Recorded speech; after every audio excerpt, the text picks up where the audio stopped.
Hello, everyone. Welcome to Uncivil Law. We're doing this now.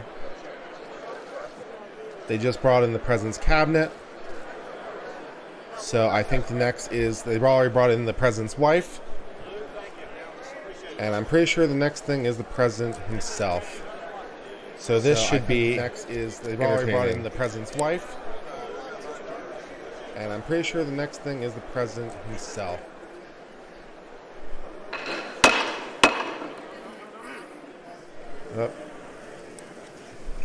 Madam Speaker, the President of the United States.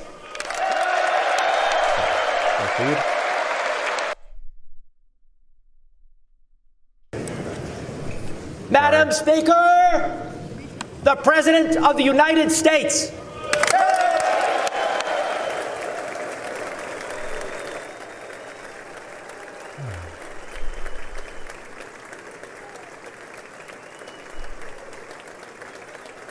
Spermy the Cat, I'm happy to hear that you won one of your auditions for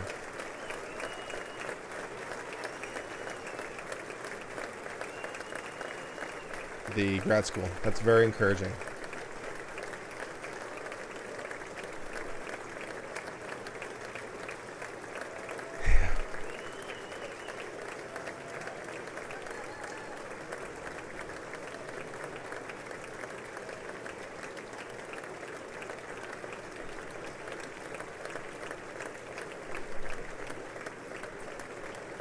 So, yeah, I figure now is your time for your prop bets. So anyone who wants to put a prop bet down, what is the probability he mentions impeachment? What's the probability he mentions the Iowa caucuses? I feel like the Iowa caucus thing has to come up. I feel like he's got to mention it. I'm not sure if he's smart enough not to mention impeachment, but it probably will line in there somewhere about it.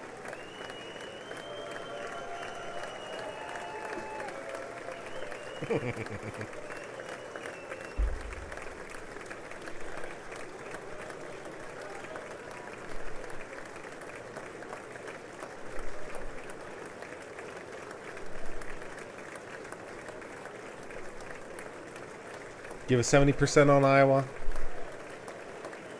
Yeah, I feel that's about right. I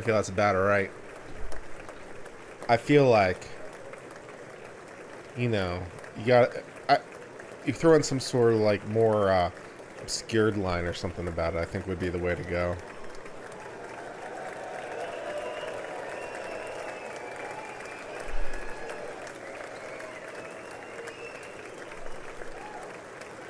Yeah, you're gonna drop her digger to 90%, yeah. Yeah.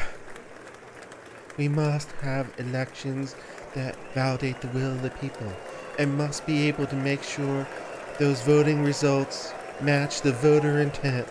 Something like that would be good. My Trump impression is not that great. Can we just go back to the days where a president wrote down the State of the Union and mailed it? Personally, I kind of wish we would.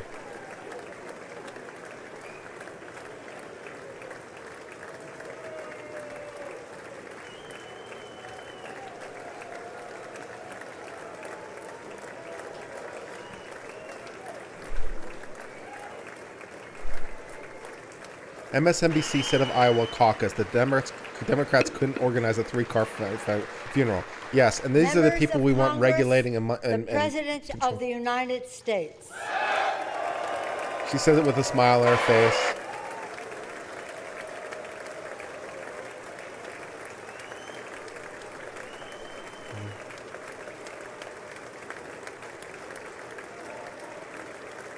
Yeah, I'm on board with the Iowa is rigged conspiracy theories. I'm on board with. I don't think it's as high as the Epstein didn't kill himself conspiracy theories. I think that's more of a sure thing. But I'm on board with the probability that there were ulterior motives. So let's see what he's got to say. Thank you very much. Do I have closed captions? That'd be nice. Hold on.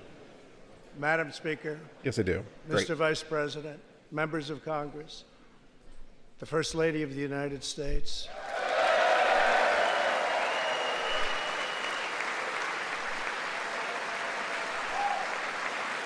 And as you can see, this stream is coming from courtesy from whitehouse.gov.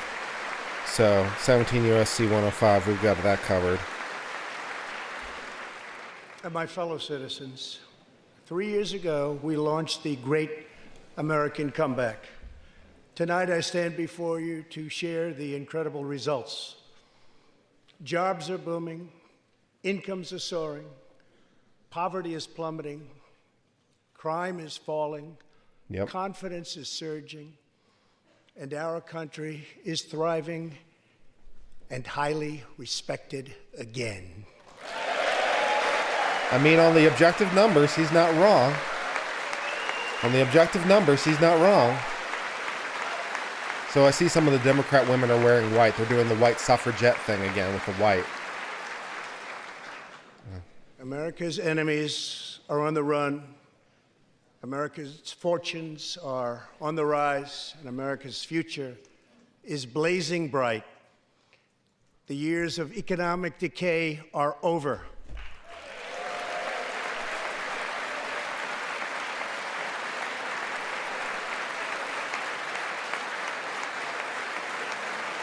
What kind of communion setup does Nancy have? I don't know. Let's take a look.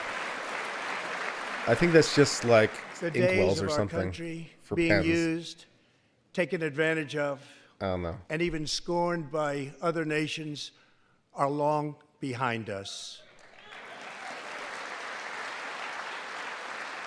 Gone too are the broken promises, jobless recoveries, tired platitudes, and constant excuses for the depletion. Yeah, police American wealth, Pelosi might be reading the power, speech and because, prestige. you know, at least traditionally, In just 3 short years, he hands them a physical have copy shattered of the the speech, and he has mentality one of for himself too. American decline. $10 We on her have rejected pre-gaming. the downsizing I'd be of pre-gaming. I'm telling you what, man. Americans' destiny.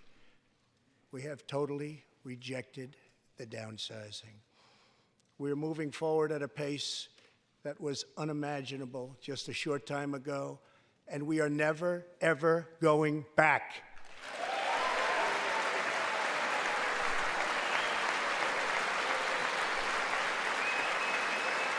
You know, Trump on teleprompter can be very persuasive.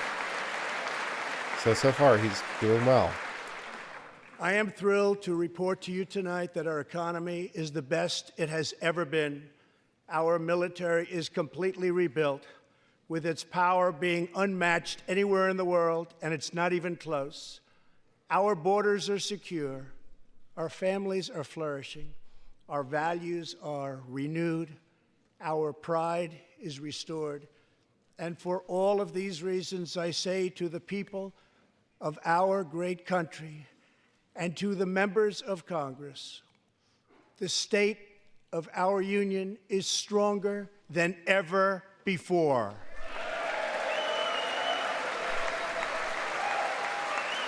Democrat women all wearing white. They all got to wear white. Suffragette thing. It's a little much for me.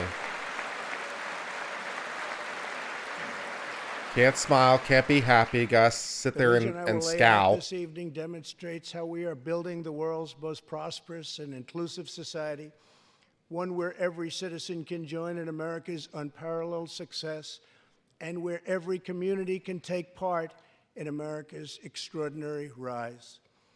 From the instant I took office, I moved rapidly to revive the U.S. economy, slashing a record number of job-killing regulations, enacting historic and record-setting tax cuts, and fighting for fair and reciprocal trade agreements. Now, on the regulation thing, I think this is still by executive order.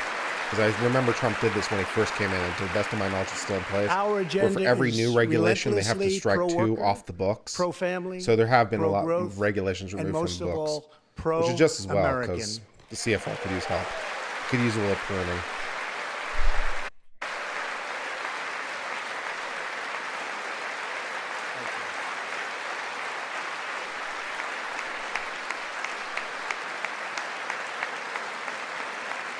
Well, which side do you think is the Republican side? We are advancing with unbridled optimism and lifting our citizens of every race, color, religion, and creed very, very high. Since my election, we have created 7 million new jobs, 5 million more than government experts projected during the previous administration. Yeah, no, he has done better than 2-1. It is like wildfire. And again, at least for me, man, I'm not displeased because the CFR could use a little The unemployment little rate love. is the lowest in over half a century. Yes, it is. And minority unemployment in particular, if he's going to mention And very incredibly, the average unemployment rate under my administration is lower than any administration in the history of our country. Probably since they've been keeping that particular record, yeah. Yeah. I'm not opposed to federal regulations, but they typically just add and never take away, so could use a little pruning love. If we hadn't reversed the failed economic policies of the previous administration, the world would not now be witnessing this great economic success. He's right. He's right. And there's no immediate end in sight. You know, if you'd asked me a year ago, I would have said the indicators were at a recession, but The at the moment, there's unemployment no end in rate sight. for African Americans, Hispanic Americans, Okay. and Asian Americans has reached the lowest levels in history. So he did mention the specific aspect about minority unemployment. Black unemployment, another minority unemployment is at all-time lows, and it is. And why aren't the Democrats happy about that? Don't they want to help? African American youth unemployment has reached an all-time low. Again, he's right, objectively. As long as they've been keeping this record, he's African right. American poverty has declined to the lowest rate ever recorded. Can't speak to that fact. Don't know about that one. The About unemployment African-American rate for poverty, women but you might reached be the right. lowest level in almost 70 years. That's true. And last year, women filled 72% of all new jobs added. I don't know if it's quite that high, but they have been more than the men have. So I don't know if it's 72%, but it's more than 50%. And the Democrats are so scowly. They look like scowly women. The veterans' unemployment rate dropped to a record low. I didn't know that. I'll take his word for it. That's true. That's wonderful. The unemployment rate for disabled Americans has reached an all-time low. Didn't know that one either. Doesn't surprise me though. Yeah, evil Tribble. Yeah, good call. The suffragists are upset about women's employment. Yeah, that's really funny. Good call. Workers without a high school diploma have achieved the lowest unemployment rate recorded in U.S. history. I didn't know that specific statistic, but again, doesn't surprise me.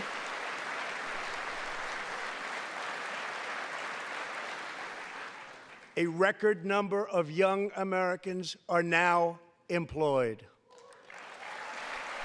I don't know if those jobs are base wage Under the ones last or not, administration, but more than 10 either million way, I people mean, it's were something. added to the food stamp rolls.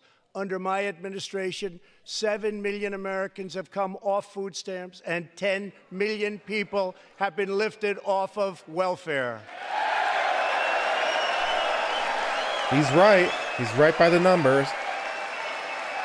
The Democrats are like a caricature of the scowling woman, displeased with her arms crossed and her foot tapping and displeased. I mean, I just see a sea of white there, and that's what I see. I just see like really judgy, petty people. In 8 years under the he's last right. administration, over 300,000 working-age people dropped out of the workforce. In just 3 years of my administration, 3.5 million people, working-age people, have joined the workforce. Let's see if the Democrats stand and clap for anything. That'd be good.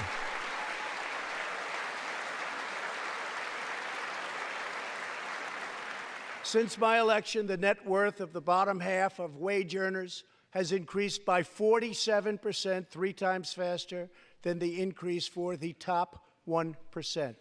Didn't know that. Didn't know that. That's cool. After decades of flat and falling incomes, wages are rising fast, And wonderfully, they are rising fastest for low-income workers who have seen a 16% pay increase since my election. So the Democrats are now against the poor earning more money. They're against the lowest income bracket having their wealth go up 47%. They're against minorities working. That's great. This is a blue-collar boom. And that's a really good point, too, because, like, the jobs that he's talking about are blue-collar, which are a big deal, because that's a lot of the jobs and a lot of his base. So that's a huge deal. So, like, when you're talking about base level jobs, real median household income that's kind of is the now point. at the highest level ever recorded. Yeah. Our economic Since my strength. election, U.S. stock markets have soared 70%, adding more than $12 trillion to our nation's wealth, transcending anything anyone believed was possible. This is a record. It is something that every country in the world is looking up to. They admire.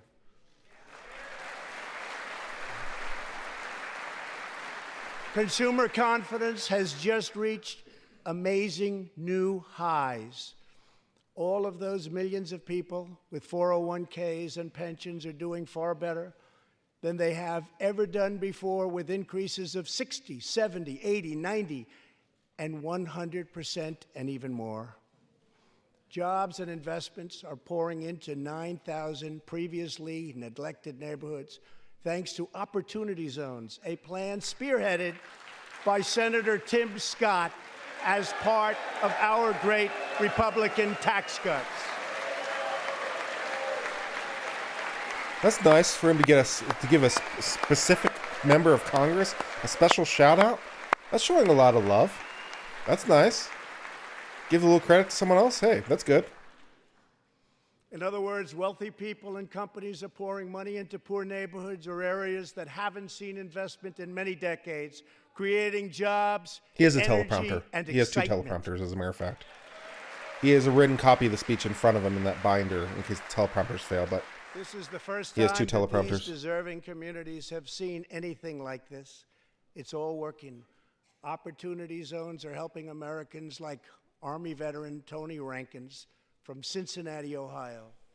After struggling with drug addiction, Okay, so now we're lost his doing the job, specific his named house, and his family. call-out He was portion of homeless. the State But of the then Union, Tony which has never been a found highlight for construction me. company It's that like, invests let's in talk about this one opportunity zones. specific guy. He is now a top tradesman, Like, yeah. drug-free. I mean, it does have a way of, reunited with like, his family, making it and he real, is right? here Because when you tonight. talk about things in broad Tony, aggregate, keep up as the it great can be work, like very Tony. non-real. So there is value.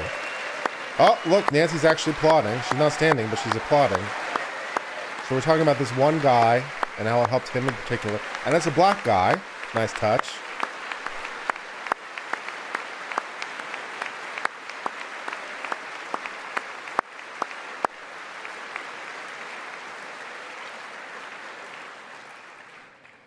Thank you, Tony.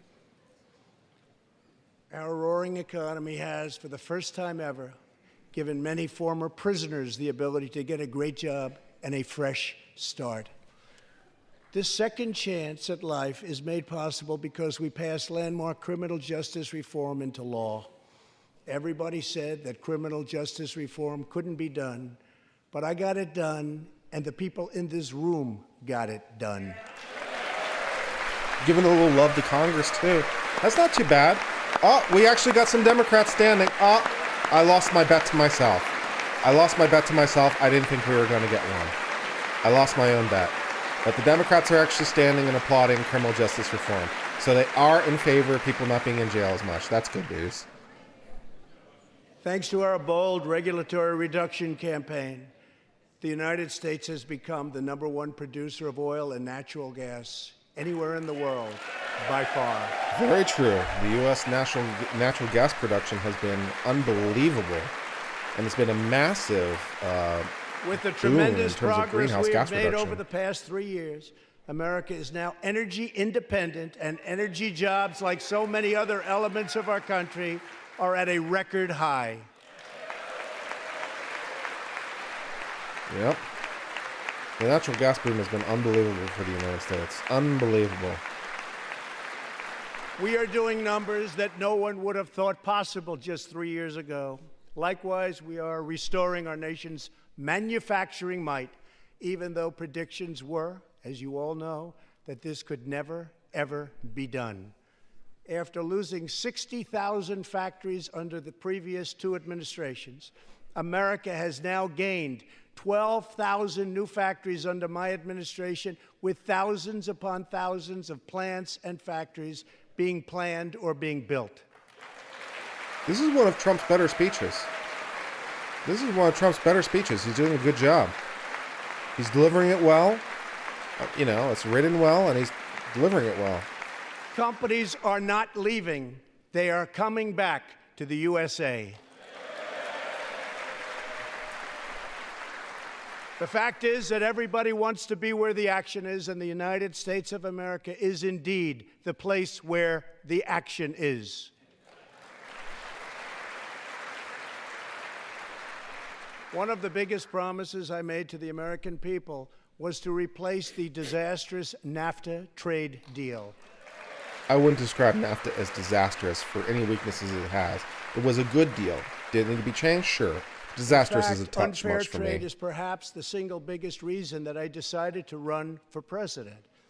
Following NAFTA's adoption, our nation lost 1 in 4 manufacturing jobs. Many politicians came and went, pledging to change or replace NAFTA, only to do so, and then absolutely nothing happened. But unlike so many who came before me, I keep my promises. We did our job. Nice.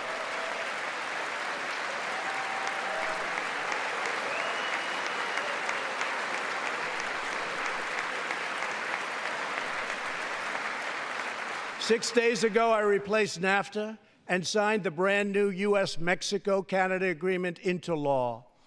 The USMCA will create nearly 100,000 new high-paying American auto jobs and massively boost exports for our farmers, ranchers, and factory workers.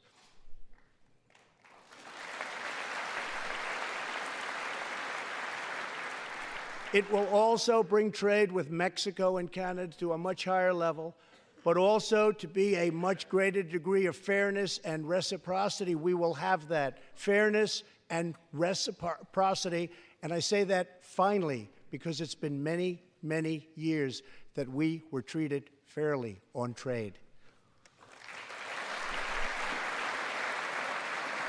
This is the first major trade deal in many years to earn the strong backing of America's labor unions.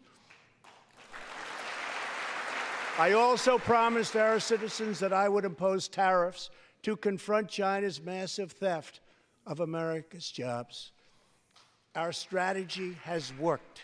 Days ago, we signed the groundbreaking new agreement with China that will defend our workers, protect our intellectual property, bring billions and billions of dollars into our treasury, and open vast new markets for products made and grown right here in the USA.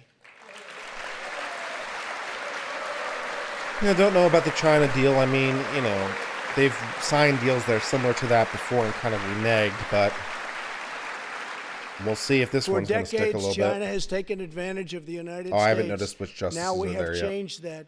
But at the same time, we have perhaps the best relationship we've ever had with China, including with President Xi.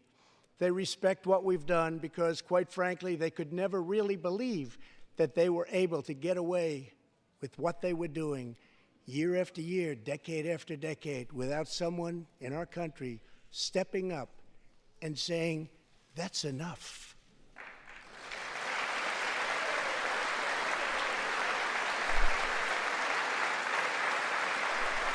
Now we want to rebuild our country, and that's exactly what we're doing. We are rebuilding our country.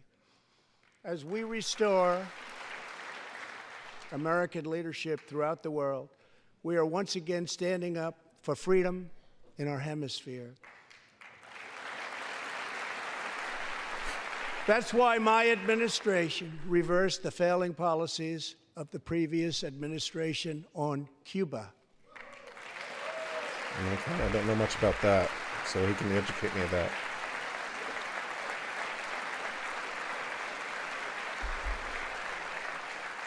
We are supporting the hopes of Cubans, Nicaraguans, and Venezuelans to restore democracy. The United States is leading a 59-nation diplomatic coalition against the socialist dictator of Venezuela, Nicolas Maduro. No, Nancy applauds that, and some Democrats stand up for that. So some Democrats stand up for opposing Nicolas Maduro. Maduro is an illegitimate ruler, a tyrant who brutalizes his people, but Maduro's grip on tyranny will be smashed and broken. Here this evening is a very brave man who carries with him the hopes, dreams, and aspirations of all Venezuelans. Joining us in the gallery is the true and legitimate president of Venezuela, Juan Guaido. Mr. President, please take this message back to your... Wow, that's bold. I mean, he's head of state, right? So Trump is head of state. So he can do that. He can say, I recognize this guy. He can recognize all entire countries. But man, to say, oh, Venezuela, this is your actual president in the State of the Union, that's spicy stuff.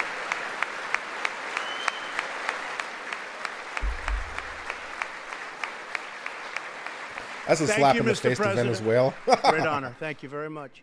I'm sure we'll see a very angry letter Please from take the this Venezuela message back embassy that tomorrow. All Americans are united with the Venezuelan people Very in their angry righteous struggle for freedom. Thank you very much, Mr. President. Dear Mr. President, from His Excellency of the Venezuelan Embassy, we were displeased with your remarks last night. Surely you know who our real president is. Blah, blah, blah, whatever.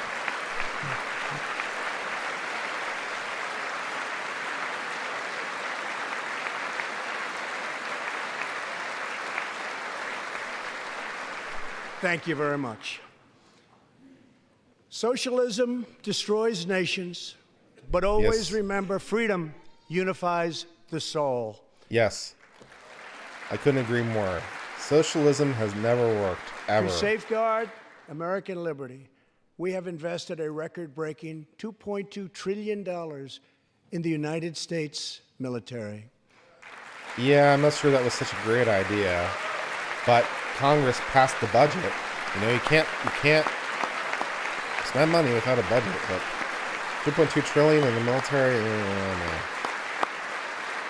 I'd like to do other things with some of that money, personally. We have purchased the finest planes, missiles, rockets, ships, and every other form of military equipment, and it's all made right here in the USA. That's true. Defense contractors are very happy. We are also getting our allies, finally, to help pay their fair share.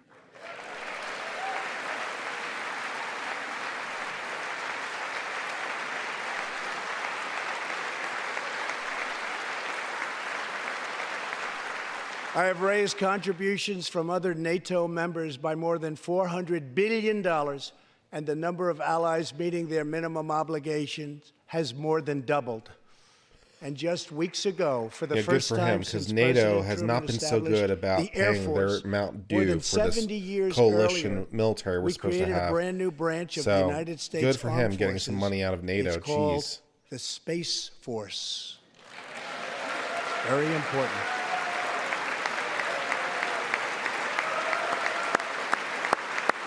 I'm all about the Space Force. I know I'm in my late 30s, but thinking about going to my local recruiting office, man. I'm going to join the Space Force, man. In the I'm all gallery about tonight, we have a young gentleman, and what he wants so badly, 13 years old, Ian Lawnfay.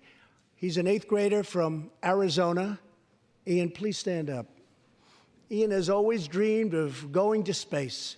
He was the first in his class and among the youngest at an aviation academy. He aspires to go to the Air Force Academy, and then he has his eye on the Space Force. As Ian says, most people look up at space. I want to look down on the world. I'm not sure why we're pointing to a random 8th grader from from Arizona. Like, of all the people we could pick, why are we picking a random 8th grader from Arizona? How does this guy get involved? I don't know. But sitting behind Ian tonight is his greatest hero of them all. Charles McGee was born in Cleveland, Good one, Ohio, Unicorn. 1 century ago.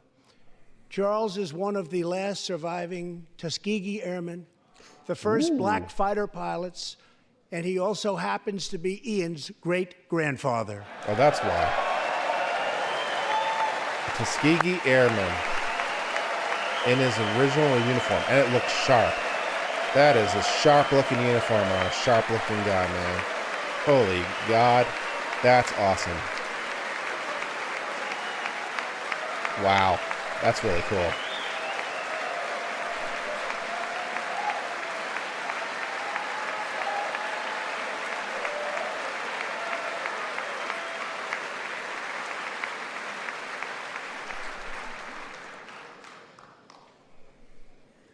Incredible story.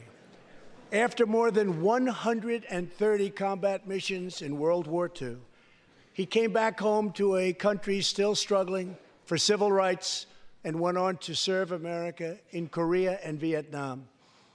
On December 7th, Charles celebrated his 100th birthday. For 100, he looks good, man. He looks good. He's staying in pretty good shape. He looks good in that uniform, I'll tell you what, man.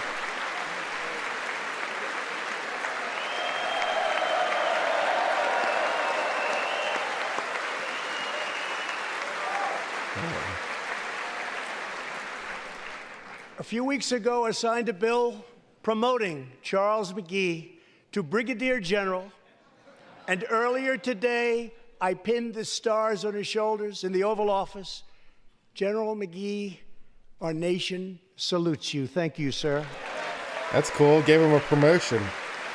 We gave him a promotion. That's cool. To Brigadier General. That's cool. How can you not like that? The Congress passes a bill and promotes him to Brigadier General. I'm all about this. This is cool. I'm all about this. Yeah, that's cool.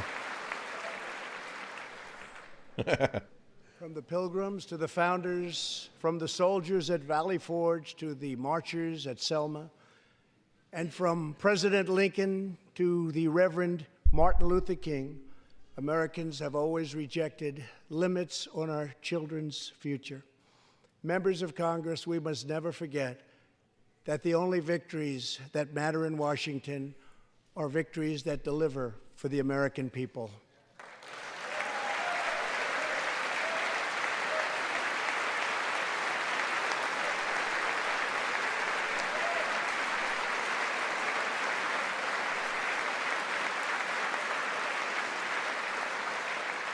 The people are the heart of our country.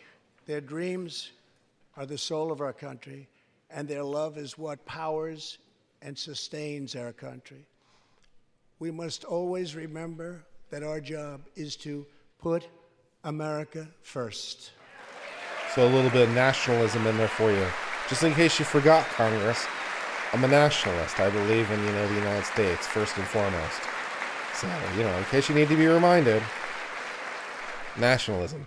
Okay. The next step forward in building an inclusive society is making sure that every young American gets a great education and the opportunity to achieve the American dream. Yet for too long, countless American children have been trapped in failing government schools. To rescue these students, 18 states have created school choice in the form of opportunity scholarships. Mm-hmm. The programs are so popular that tens of thousands of students remain on a waiting list. One of those students is Janiah Davis, a 4th grader. Okay, so he's using a 4th grader to promote school,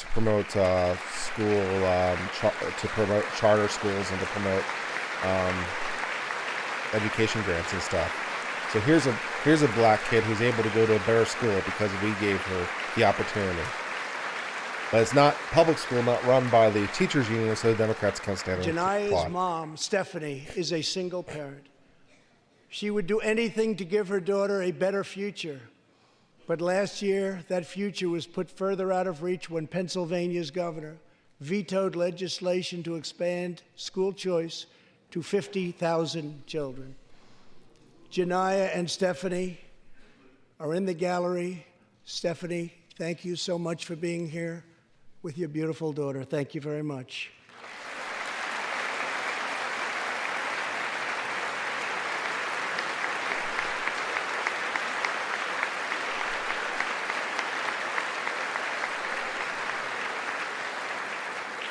But Janiyah, I have some good news for you, because I am pleased to inform you that your long wait is over. I can proudly announce tonight that an opportunity scholarship has become available. It's going to you, and you will soon be heading to the school of your choice.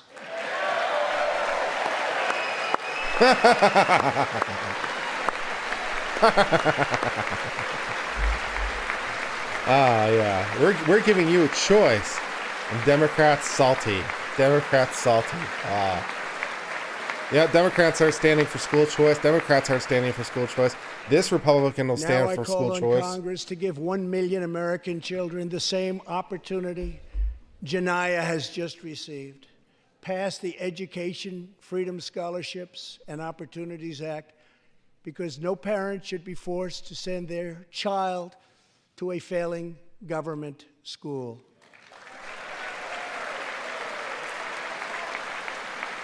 Democrats want children to go to failing government schools. Film at 11. Every young person should have a safe and secure environment in which to learn and to grow. For this reason, our magnificent First Lady has launched the Be Best initiative to advance a safe, healthy, supportive, and drug-free life for the next generation, online, in school, and in our communities. Thank you, Melania, for your extraordinary love and profound care for America's children. Thank you very much.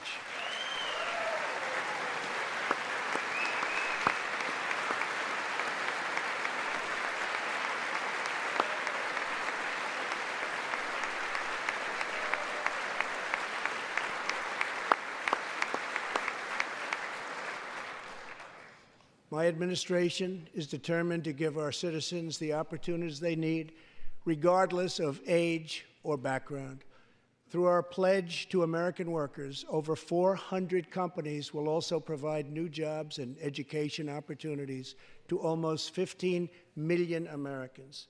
My budget also contains an exciting vision for our nation's high schools. Tonight, I ask Congress to support our students and back my plan to offer vocational and technical education in every single high school in America. Very cool. Promoting vocational training, vocational education. It's something we need more of. I mean, you know, high schools used to have shop class. My high school didn't have a shop class, and I'm not sure any others do these days, but yeah, let's promote some vocational training, vocational skills. Opportunity. Yeah, why not? I'm also proud that we achieved record and permanent funding for our nation's historically black colleges and universities.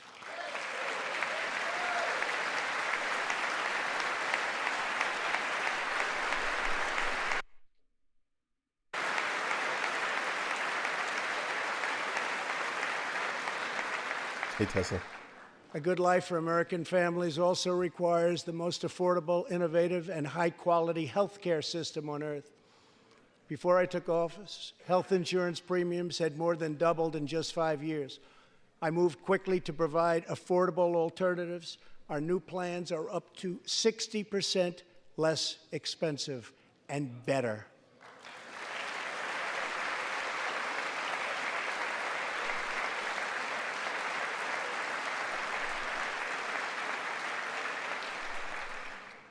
I've also made an ironclad pledge to American families. We will always protect patients with pre-existing conditions.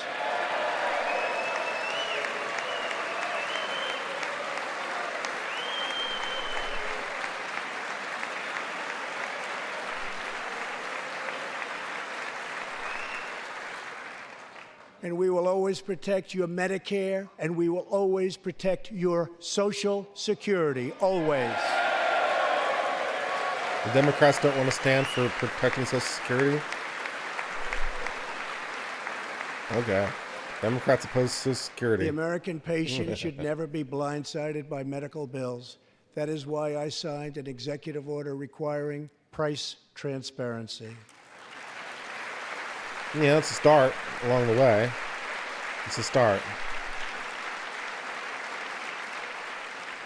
Many experts believe that transparency, which will go into full effect at the beginning of next year, will be even bigger than health care reform.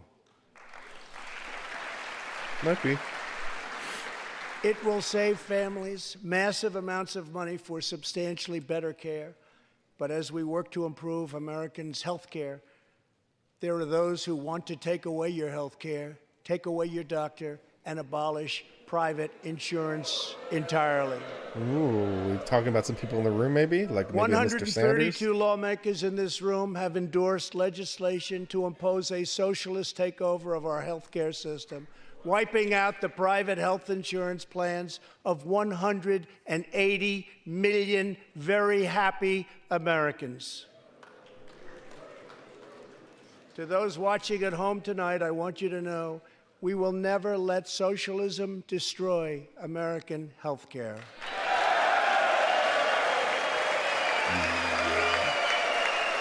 Yeah.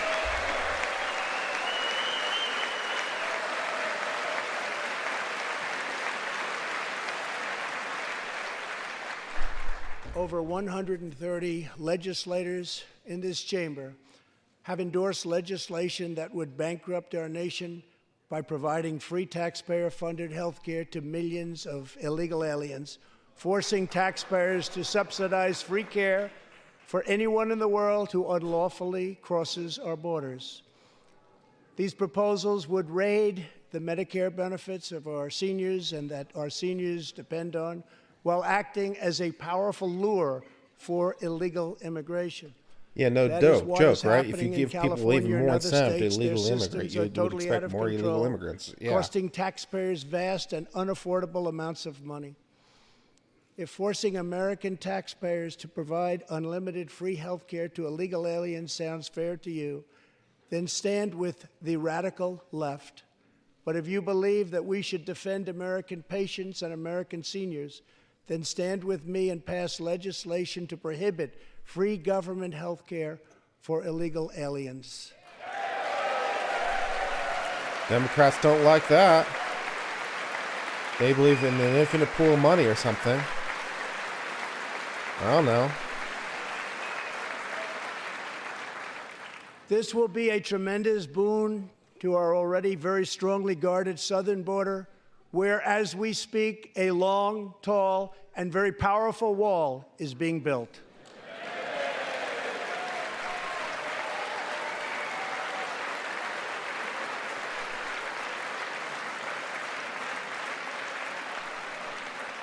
We have now completed over 100 miles and have over 500 miles fully completed in a very short period of time. Early next year, we will have substantially more than 500 miles completed. My administration is also taking on the big pharmaceutical companies. We have approved a record number of affordable generic drugs, and medicines are being approved by the FDA at a faster clip than ever before.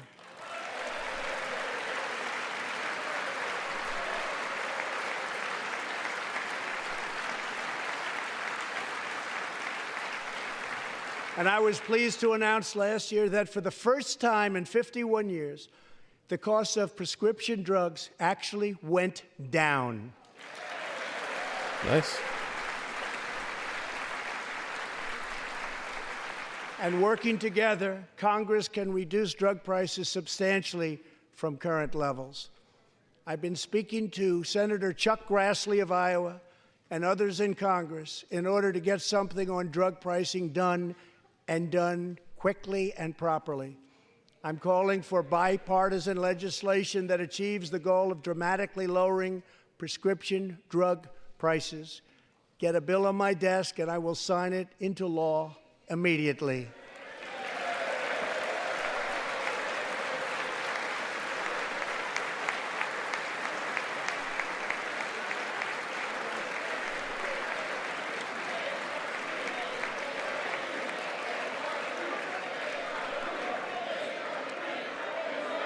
With unyielding commitment, we are curbing the opioid epidemic. Drug overdose deaths declined for the first time in nearly 30 years. What was that chanting there? Did anyone catch any of that? Because I couldn't make out who was chanting hardest what. hit, Ohio is down 22%, Pennsylvania is down 18%, Wisconsin is down 10%, and we will not quit until we have beaten the opioid epidemic once and for all. They're chanting lies, there's no epidemic? He hadn't even gotten to the part about opiate yet when they started chanting that. And there is. Protecting Americans' health also means fighting infectious diseases. We are coordinating with the Chinese government and working closely together on the coronavirus outbreak in China. My administration will take all necessary steps to safeguard our citizens from this threat. We have launched ambitious new initiatives to substantially improve care for Americans with kidney disease, Alzheimer's, and those struggling with mental health. And because Congress was so good as to fund my request, new cures for childhood cancer, and we will eradicate the AIDS epidemic in America by the end of this decade. Ambitious. But it is 2020, so he just gave himself 10 years. So, okay. Sure. Almost every American family knows the pain when a loved one is diagnosed with a serious illness. Here tonight is a special man, beloved by millions of Americans. Is it Rush Limbaugh? Who just received a stage 4 advanced cancer diagnosis. This is not good news, but what is good news is that he is the greatest fighter and winner that you will ever meet. Rush Limbaugh, thank you for your decades of tireless devotion to our country. Recognizing Rush Limbaugh during the State of the Union, that's very cute. Very good. Hey, Rush has definitely seen better days, man. He's not looking that great, man.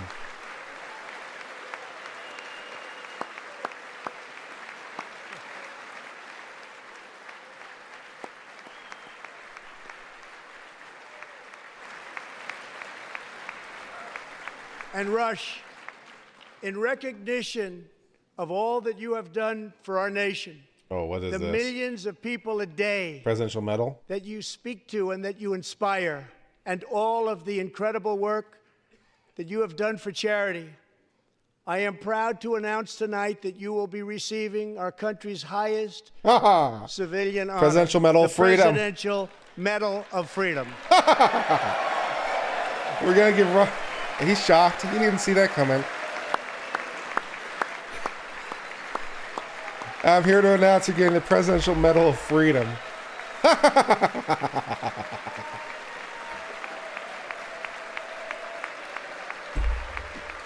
Democrats aren't going to be happy about that, at least.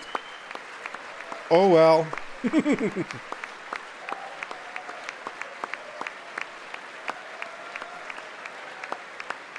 He looked genuinely shocked. He didn't see that coming. I will now ask he looked shocked to the me. First Lady of the United States to present you with the honor, please. Oh, okay, then he did know. They're doing it right now? Oh, they're actually doing it in the room. They're doing it in the room during the joint session. Wow. Wow. That's a thing that's happening. Oh man, the Democrats are going to have a tough time getting the taste of that one out of their mouth.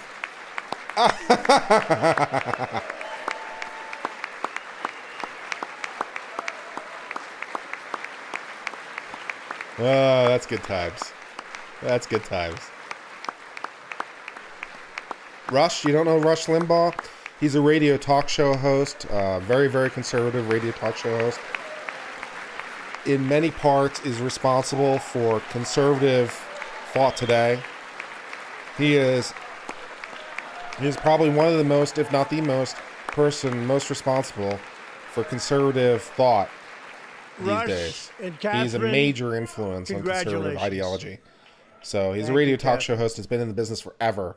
As we And pray for all who are sick, people love him. we know that America is constantly achieving new medical breakthroughs. In 2017, doctors at St. Luke's Hospital in Kansas City delivered one of the earliest premature babies ever to survive. Born at just 21 weeks and 6 days and weighing less than a pound, Ellie Schneider was a born fighter. Was this an abortion thing? Through the skill of her doctors and the prayers of her parents, little Ellie kept on winning the battle of life. Today, Ellie is a strong, healthy 2-year-old girl sitting with her amazing mother, Robin. In the gallery, Ellie and Robin, we are glad to have you with us tonight. So so this is a setup to talk about abortion, right? So look at this child who was born super premature and lived, and therefore, yeah, we know where the next line of this is going, right? Yeah. He's gonna. This is a setup to talk about abortion. This is a setup to talk Ellie about reminds pro-life. us that every child is a miracle of life. And thanks to modern medical wonders, 50% of very premature babies delivered at the hospital where Ellie was born now survive. It's an incredible thing. Thank you very much. Our goal should be to ensure that every baby has the best chance to thrive and grow just like Ellie. That is why I'm asking Congress to provide an additional $50 million to fund neonatal research for America's youngest patients.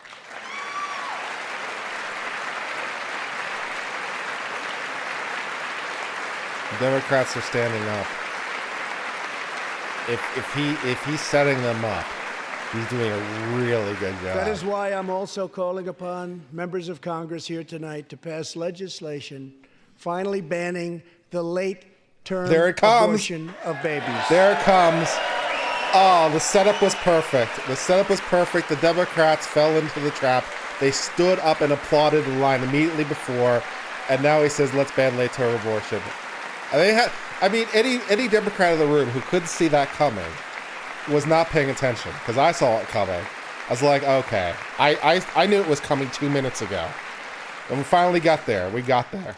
Whether we are Republican, Democrat, or independent, surely we must all agree that every human life is a sacred gift from God. As we support America's moms and dads, I was recently proud to sign the law providing new parents in the federal workforce paid family leave, serving as a model for the rest of the country. Oh, and then I like this trick too, because he immediately follows the abortion line by talking about support for paid family leave, which the Democrats want. So the Democrats all stand and support him and applaud right after he just talked about abortion, because it's the next thing. That's actually Now a really. I call So on not only was the Congress setup to good, pass the he had a really good bipartisan continuation and Advancing follow through. Support for So that was Working really Families sharp. Act, Whoever did extending that family in speech leave rate to staff, mothers and really good fathers work. all across our nation.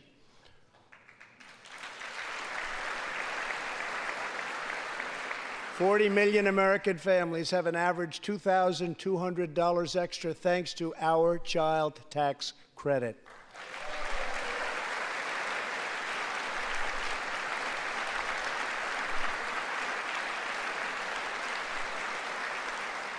I've also overseen historic funding increases for high-quality child care, enabling 17 states to help more children, many of which have reduced or eliminated their wait lists altogether.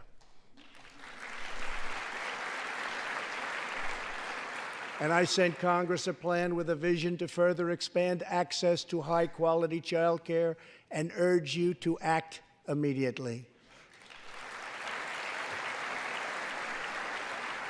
To protect the environment, days ago, I announced that the United States will join the 1 Trillion Trees Initiative, an ambitious effort to bring together government and private sector to plant new trees in America and all around the world.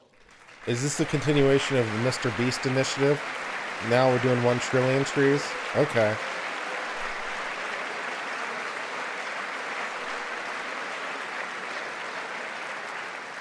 We must also rebuild America's infrastructure. Yeah, it needs help. Democrats applauded that. Oh, and she stands for it too. And he gestured. You like that gesture? He gestures to stand up. Stand up for me. I ask you to pass Senator John Barrasso's highway bill to invest in new roads, bridges, and tunnels all across our land. I'm also committed to ensuring that every citizen can have access to high-speed internet, including and especially in rural America.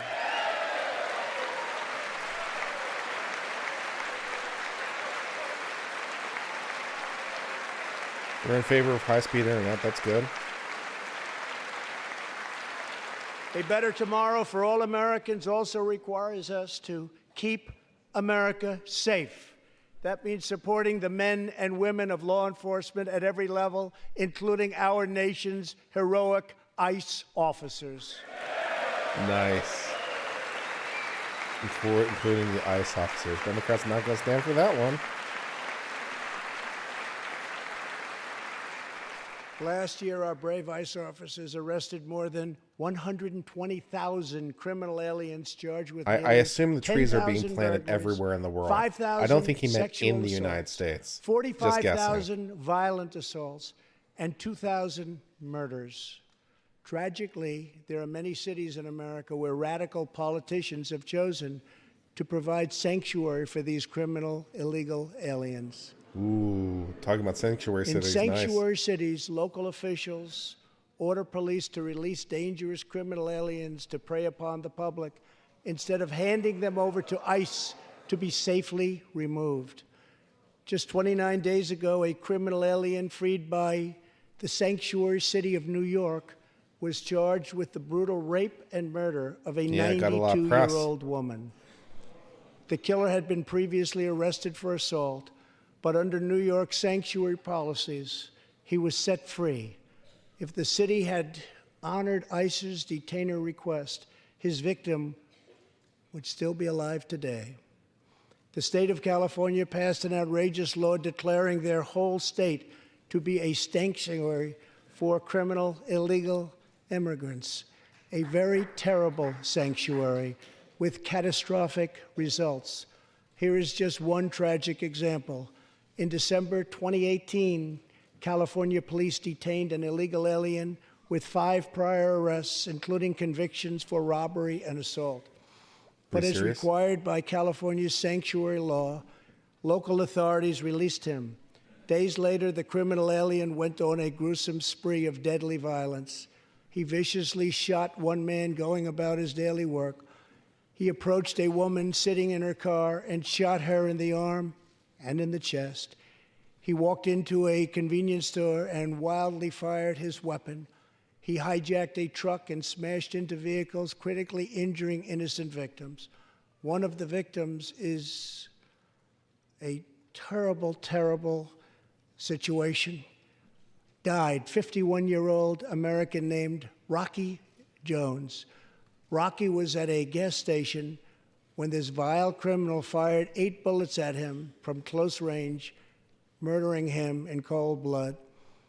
Rocky left behind a devoted family, including his brothers, who loved him more than anything else in the world. One of his grieving brothers is here with us tonight. Jody, would you please stand? Jody, thank you.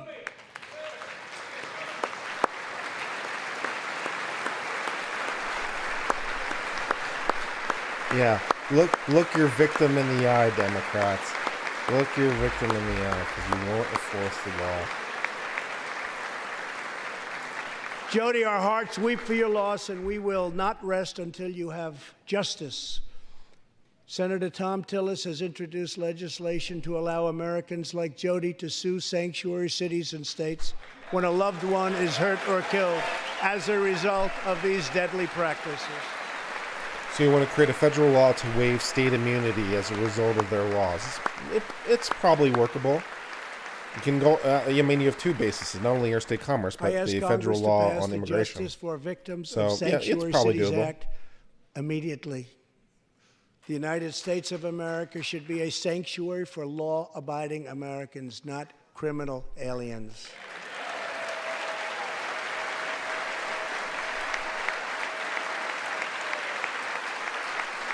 You know, let's sue the states for not handing it In the over last 3 to an years, ICE ICE has detainer. arrested over That'd be good. 5,000 wicked human traffickers, and I have signed 9 pieces of legislation to stamp out the menace of human trafficking domestically and all around the globe. My administration has undertaken an unprecedented effort to secure the southern border of the United States.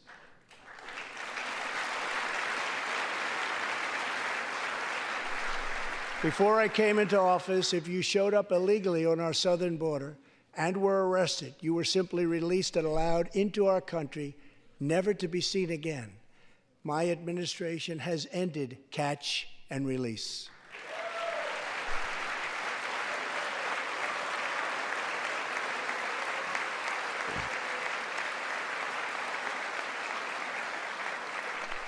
If you come illegally, you will now be promptly removed from our country.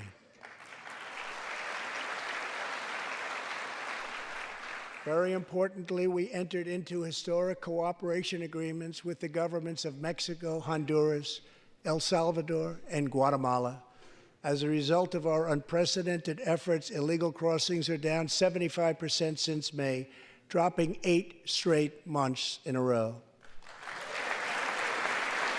Yeah. Something's working. Democrats mad for some reason. Democrats mad that fewer illegal immigrants are coming here. And as the wall rapidly goes up, drug seizures rise, and the border crossings are going down and going down very rapidly. Last year, I traveled to the border in Texas and met Chief Patrol Agent Raul Ortiz. Over the last 24 months, Agent Ortiz and his team have seized more than 200,000 pounds of poisonous narcotics, arrested more than 3,000 human smugglers, and rescued more than 2,000 migrants. Days ago, Agent Ortiz was promoted to Deputy Chief of Border Patrol, and he joins us tonight. Chief Ortiz, please stand.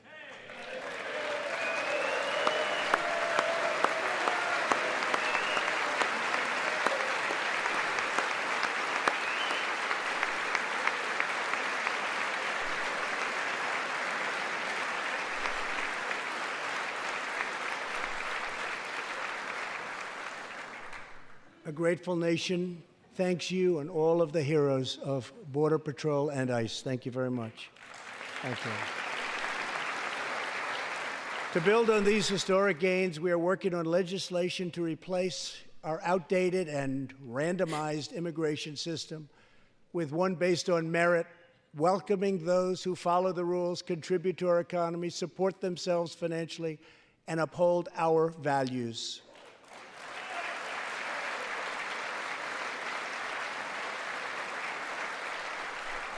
With every action, my administration is restoring the rule of law and reasserting the culture of American freedom.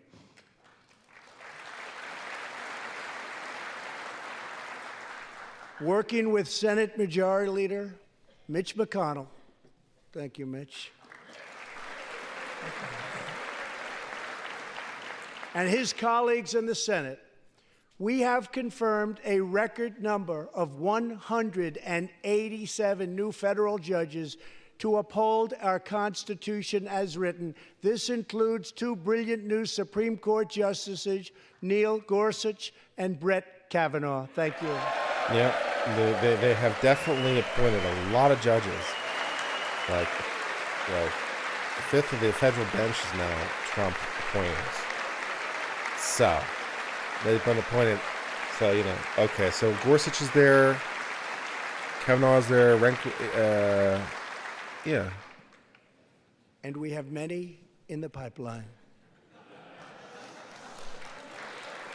I just want Trump to know I'd My like to be appointed. administration If is he's also looking for defending people, I'm religious available. liberty, and that Please appoint me. includes the constitutional great. right to pray in public schools. Okay.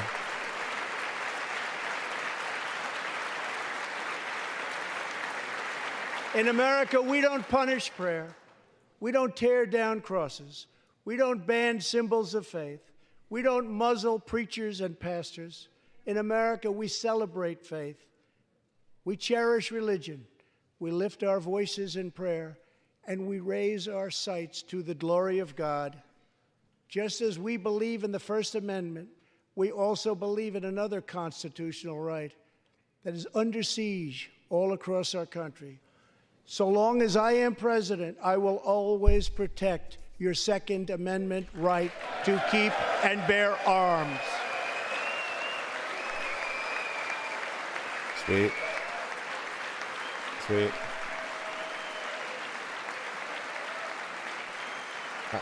I would be a young judge, that's fine. I'm good. In reaffirming our heritage as a free nation, we must remember that America has always been a frontier nation. Now we must embrace the next frontier, America's manifest destiny in the stars. I am asking Congress to fully fund the Artemis program to ensure that the next man and the first woman on the moon will be American astronauts, using this as a launching pad to ensure that America is the first nation to plant its flag on Mars.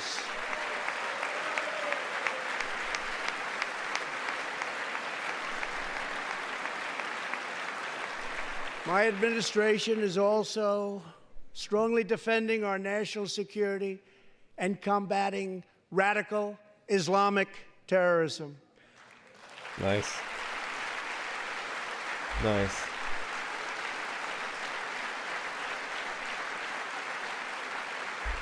Last week, I announced a groundbreaking plan for peace between Israel and the Palestinians.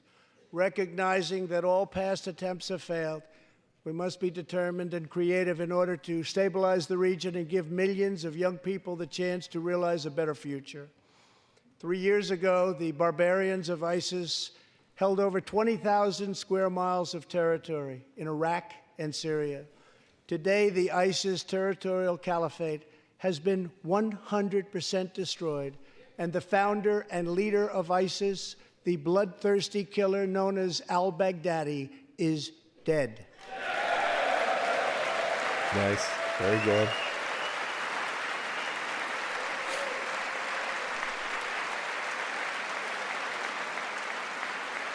Very nice.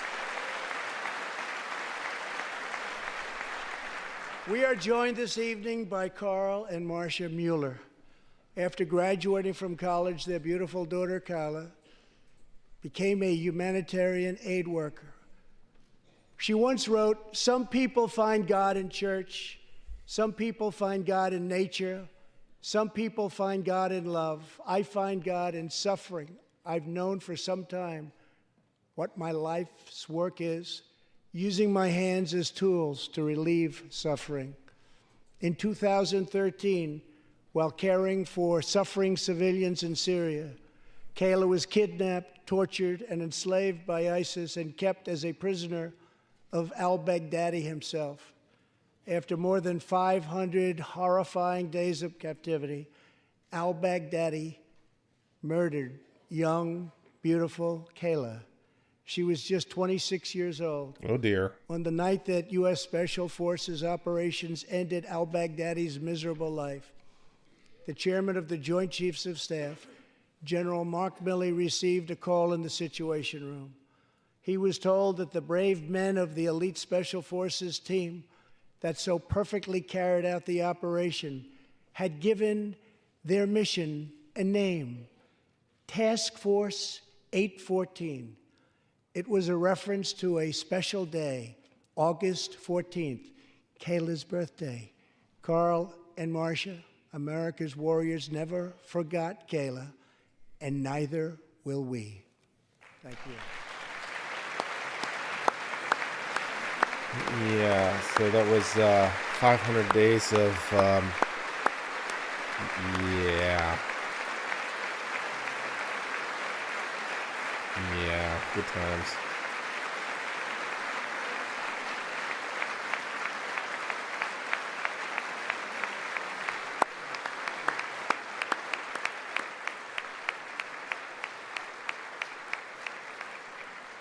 Every day, America's men and women in uniform demonstrate the infinite depth of love that dwells in the human heart. One of these American heroes was Army Staff Sergeant Christopher Hake.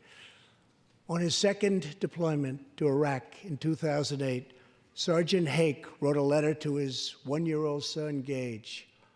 "I will be with you again," he wrote to Gage. "I will teach you to ride your first bike, build your first sandbox, watch you play sports, and see you have kids also. I love you, son. Take care of your mother. I am always with you, Daddy." On Easter Sunday of 2008, Chris was out on patrol in Baghdad when his Bradley fighting vehicle was hit by a roadside bomb. That night, he made the ultimate sacrifice for our country. Sergeant Hake now rests in eternal glory in Arlington, and his wife, Kelly, is in the gallery tonight, joined by their son, who is now a 13-year-old and doing very, very well. To Kelly and Gage, Chris will live in our hearts forever. He is looking down on you now. Thank you.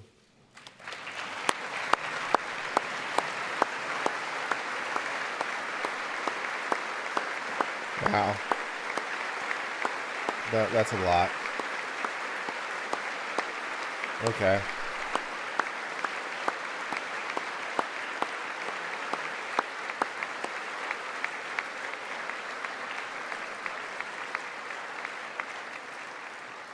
Thank you very much. Thank you both very much. The terrorist responsible for killing Sergeant Hake was Qasem Soleimani, who provided the deadly roadside bomb that took Chris's life. Soleimani was the Iranian regime's most ruthless butcher, a monster who murdered or wounded thousands of American service members in Iraq. As the world's top terrorist, Soleimani orchestrated the deaths of countless men, women, and children. He directed the December assault and went on to assault U.S. forces in Iraq, was actively planning new attacks when we hit him very hard. Soleimani was a bad dude, man. That's why last month at my He was a direction, bad the U.S. dude. military executed a flawless precision strike that killed Soleimani and terminated his evil reign of terror forever. I'm happy he's dead. Democrats won't stand because they're all grumpy about the way he was killed, though that was within the authorization of military forces. He was killed in Iraq. But yeah. Our message to the terrorists is clear. You will never escape American justice. If you attack our citizens, you forfeit your life.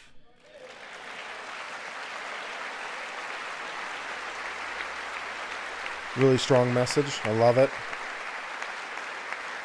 I love it. This is good Republican red meat right here. I'm all In good. recent months, we have seen proud Iranians raise their voices against their oppressive rulers. The Iranian regime must abandon its pursuit of nuclear weapons, stop spreading terror, death, and destruction, and start working for the good of its own people. Because of our powerful sanctions, the Iranian economy is doing very, very poorly. We can help them make a very good and short-time recovery. It can all go very quickly, but perhaps they are too proud or too foolish to ask for that help. We are here. Let's see which road they choose. It is totally up to them.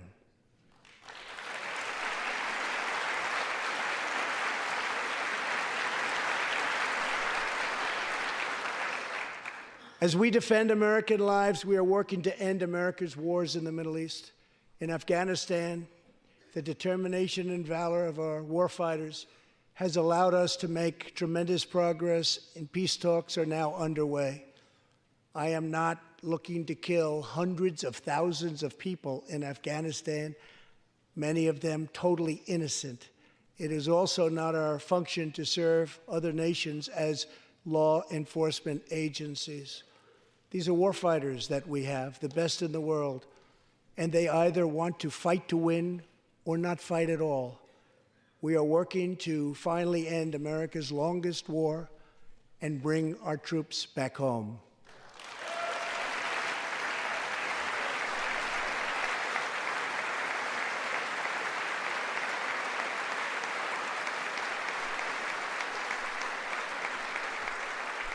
War places a heavy burden on our nation's extraordinary military families, especially spouses like Amy Williams from Fort Bragg, North Carolina, and her two children, 6-year-old Eliana and 3-year-old Rowan. Amy works full-time and volunteers countless hours helping other military families. For the past 7 months, she has done it all while her husband, Sergeant First Class Townsend Williams, is in Afghanistan on his 4th deployment in the Middle East. Amy's kids haven't seen their father's face in many months. Amy, your family's sacrifice makes it possible for all of our families to live in safety and in peace, and we want to thank you. Thank you, Amy.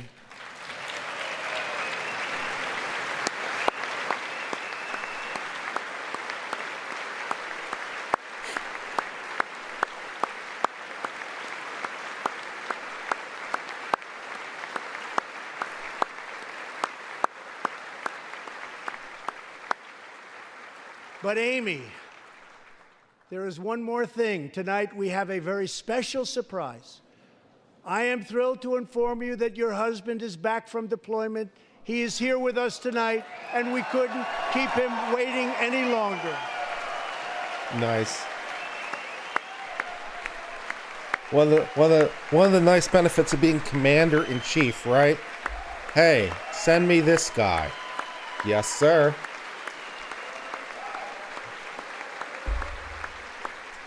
Job perk. Job perk.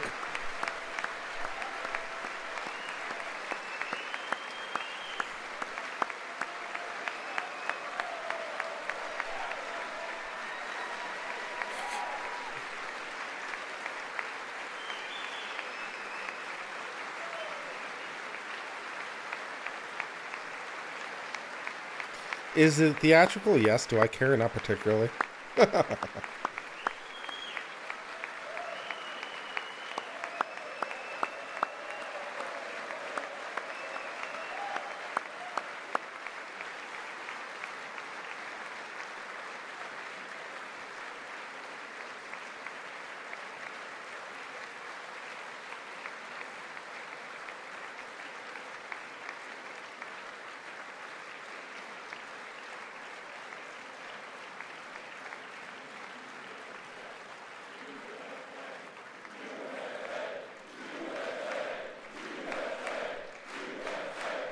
USA, USA, USA.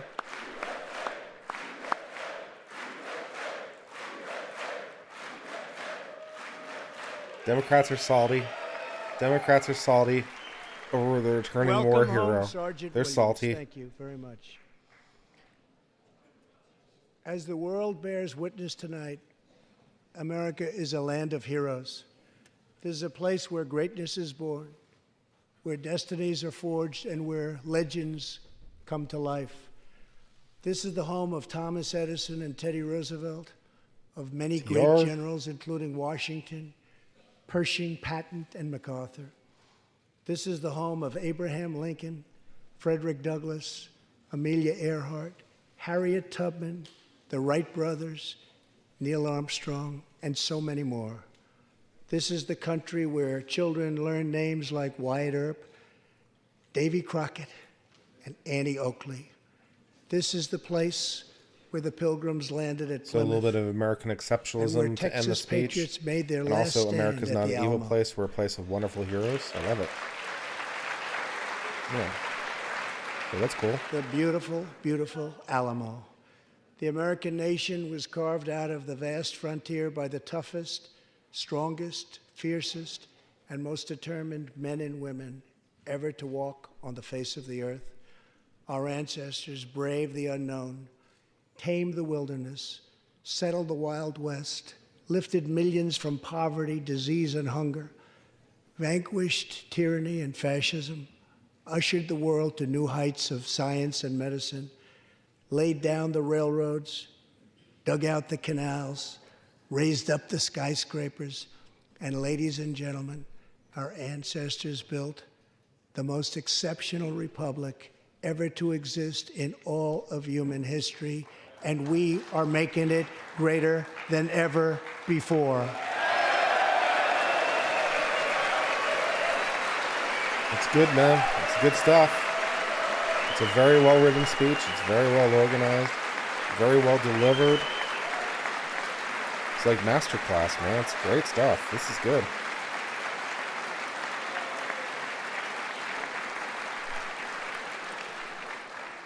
This is our glorious and magnificent inheritance.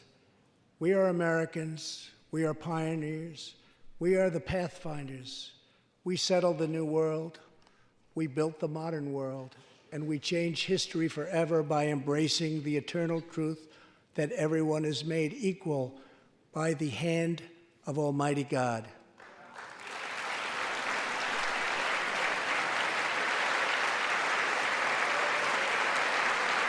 Little meat for the evangelical base there and from before as well. That's nice. America is the place where anything can happen. America is the place where anyone can rise. And here, on this land, on this soil, on this continent, the most incredible dreams come true. This nation is our canvas, and this country is our masterpiece. We look at tomorrow and see unlimited frontiers just waiting to be explored. Our brightest discoveries are not yet known. Our most thrilling stories are not yet told. Our grandest journeys are not yet made. The American age, the American epic, the American adventure has only just begun. Our spirit is still young. The sun is still rising. God's grace is still shining. And my fellow Americans, the best is yet to come. Thank you, God bless you, and God bless America. Thank you very much. That was good. That was a good speech. And it took about an hour, because we've been here an hour 25. It took about an hour 15, something like that, maybe? Or so, you know. It was a well-delivered speech, right amount of time, very well organized, good delivery. Yeah, good. And, you know, for all the people who took the prop bet about him mentioning Iowa or mentioning impeachment, we all lost. I figured the prop bet for Iowa was pretty good. Okay, well, cool. Excellent. Live stream is ended. Thank you. Seen him kill himself. Yeah, that's true, too. Man. Good times. So, you know, I thought it was a very good speech. It had a lot of good stuff. It was, I mean, the economic points are solid, rock solid. It's hard to disagree with that. I mean, it's objective, right? You know, he had some real good proposals. He had a lot of, you know, talking about nation first, country first, nationalism, as opposed to globalism. So, you know, as no surprise, he favors a more nationalist approach rather than a globalist approach. America first, our interests, and we're not supposed to be policemen for the world and stuff like that. He talked about NATO's increasing of funds. He talked about increasing the military. He talked about all the stuff he did. And he set them up beautifully for the abortion thing. And at least some Democrats didn't see it coming, apparently. Because there were probably 3 dozen Democrats who stood up and applauded the line immediately before about funding, like, prenatal research, and they didn't see the hammer coming down. I saw it coming down for 2 minutes solid. It's like, oh, I know exactly where we're going with this. He set it up beautifully. What I didn't see, but what was a very nice touch, was the continuation, the finish. So after he gave that line, the next thing he said was, I forget exactly what it was, but was about, no, I can't remember, but it was something which everyone support. And so the Democrats stand up and applaud that line. So it kind of looks like they're applauding the line before too, because it just came before. So that was a really nice finish. I don't know that I've ever seen that move in the State of the Union, but it was really well done. So that was really good from a rhetoric standpoint. It's like you set them up. I'm like, yeah, I know where this is heading. I know where this is going. There's only one place this is heading. There's only one reason we're talking about this. And yeah, so it was really, really solid. Yeah. So yeah, it was great. It was great speech. He does very well in a teleprompter. It was well delivered. There's nothing to really fault about the speech. It was good. And a lot of it is just objectively right. So it's like, hard. And I did like the burns at the people who in the Congress who want to get rid of private health care. People who want to get rid of it, who are in the room watching him say that. So that was a nice touch. And they're saying, we're not going to do that. So that was really, really good. Paid parental leave. Yeah, paid parental leave. Yeah. Yeah. So yeah, it was a good line. Yeah, if you've not already done so, if you'd hit like on the stream, that would be nice. There are 29 of you and 14 likes. So where are the other 15, right? Yeah. So that was good. I talked about school choice, increasing school choice, value school choice. That was really good. Yeah, so there's, at least from my vantage point, there wasn't very much not to like. Obviously I consider myself Republican and vote that way. But, a lot of the stuff is classic stuff. And I'm like, yep, this all sounds good. So I'm good. Yeah. Is what makes it all good. Yeah, a lot of patriotism. A lot of USA first. Good stuff. Good stuff. Yeah, he does know how to put on a show. It's hard not to like Trump for that. He is better at this than anyone. He has a certain style to him that makes it very enjoyable. So, and he basically set up his re-election campaign too, right? He basically set up his call for it. And so that was really good too. And the Senate's going to acquit him tomorrow. And that's the end of that. So, yeah, he appealed well to me. I thought it was great. Yeah. So it was really, really solid and a lot of stuff. And for those of you who care, there's always someone of the opposition party to give the rebuttal speech. But I've never, ever, ever heard from either party a good rebuttal speech, ever. They all are horrible. So the Republicans can't do it and the Democrats can't do it. They've never been able to give a good rebuttal speech. It's usually like someone like it's a no-name person because it's a thankless job. So anyone who wants to watch the Democratic response, go for it. But I've never heard a good response speech from anyone ever. They're all horrible. So, yeah. Yeah. Hey, you could call someone back. Hey, he's commander-in-chief, man. It's a nice perk. It's nice when you're the head of the military. I want you to send me this guy. Yes, sir. Okay. No problem. That's good stuff. Yeah.